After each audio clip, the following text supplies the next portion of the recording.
ഒരു 6 ലക്ഷം കോടി കടമുള്ള ഈ കേരളത്തിനെ മാറ്റാൻ LDFനോ UDFനോ BJPക്കോ ആവില്ല. ആം ആദ്മി കയറിയോ തീർച്ചയായിട്ടും കോടി കടം കുറയ്ക്കാൻ പറ്റും. ഈ നിയമസഭാ തിരഞ്ഞെടുപ്പിൽ കോഴിക്കോട് ജില്ലയിൽ നിന്ന് ആം ആദ്മി പാർട്ടി സ്ഥാനാർത്ഥികൾ മത്സരിക്കുന്നുണ്ട്. 6 മണ്ഡലങ്ങളിൽ നിന്നാണ് അവർ ജനവിധി തേടുന്നത്. നമുക്കിപ്പം ആം ആദ്മി പാർട്ടിയുടെ കോഴിക്കോട് ജില്ലാ പ്രസിഡന്റ് അഭിലാഷ് ദാസ് കൂടി ചേരുകയാണ്. അപ്പോൾ സ്ഥാനാർത്ഥികളൊക്കെ എത്തി നാമനിർദ്ദേശ പത്രിക സമർപ്പിച്ചു. എത്രമാത്രം ആത്മവിശ്വാസമുണ്ട്? തീർച്ചയായിട്ടും വളരെയധികം ആത്മവിശ്വാസമുണ്ട്. കാരണം ഞങ്ങൾ കേരളം നല്ലത് അർഹിക്കുന്നു എന്ന രീതിയിൽ ഈ നിലവിലുള്ള സാഹചര്യത്തിൽ നിന്ന് കൃത്യമായൊരു മാറ്റം വരുത്തിക്കൊണ്ടിട്ടുള്ള ഒരു പൊളിറ്റിക്സാണ് മുന്നോട്ട് വെച്ചിട്ടുള്ളത്. അത് വളരെയധികം ആളുകൾ ഇഷ്ടപ്പെടുന്നുണ്ട്. ഞങ്ങളിന്ന് ഇപ്പം ഇവിടെ 6 മണ്ഡലത്തിലുള്ള സ്ഥാനാർത്ഥികളാണ് വന്നിട്ടുള്ളത്. 6 മണ്ഡലത്തിലാണ് കോഴിക്കോട് ജില്ലയിൽ മത്സരിക്കാൻ ഇപ്പം തീരുമാനിച്ചിട്ടുള്ളത്. ഇത് ഡോക്ടർ അൽഫോൺസ മാത്യു ടീച്ചറാണ്. ഇവർ കോഴിക്കോട് നോർത്ത് മണ്ഡലത്തിൻ്റെ ആം ആദ്മി പാർട്ടിയുടെ സ്ഥാനാർത്ഥിയായിട്ട് ഇപ്പം മത്സരിക്കുന്നു. ഇത് സണ്ണി ജോസഫ് സാറാണ്. അദ്ദേഹം തിരുവമ്പാടി മണ്ഡലത്തിൻ്റെ സ്ഥാനാർത്ഥിയാണ്.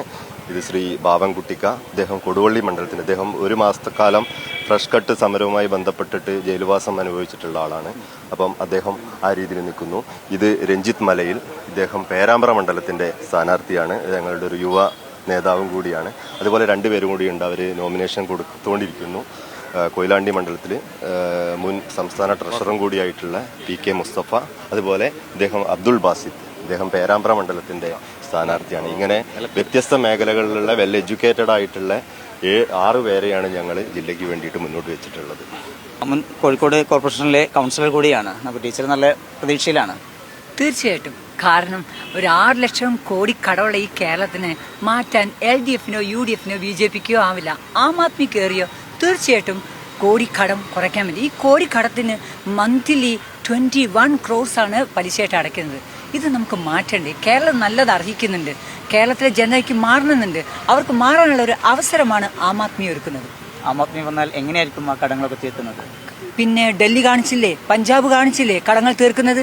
ആ കടങ്ങൾ തീർക്കുന്ന കൃത്യമായ ഗുഡ് ഗവേണൻസിലൂടെയായിരിക്കും കാണിക്കുക.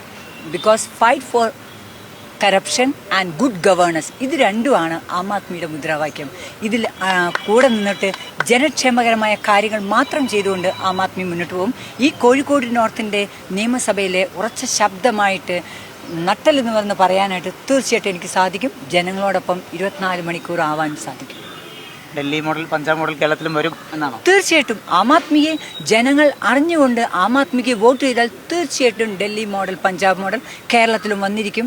ജനങ്ങൾക്ക് സുരക്ഷിതമായി സോഷ്യൽ സെക്യൂരിറ്റി കിട്ടിയിരിക്കും. എന്നാലും ആം ആദ്മി പാർട്ടിയുടെ സ്ഥാനാർത്ഥികളും അതുപോലെ പ്രവർത്തകരും നേതാക്കളുമൊക്കെ വലിയ പ്രതീക്ഷയിലാണ്. 6 ഇടങ്ങളിൽ നിന്നാണ് ഇത്തവണ കോഴിക്കോട് ജില്ലയിൽ അവർ ജനവിധി തേടുന്നത്.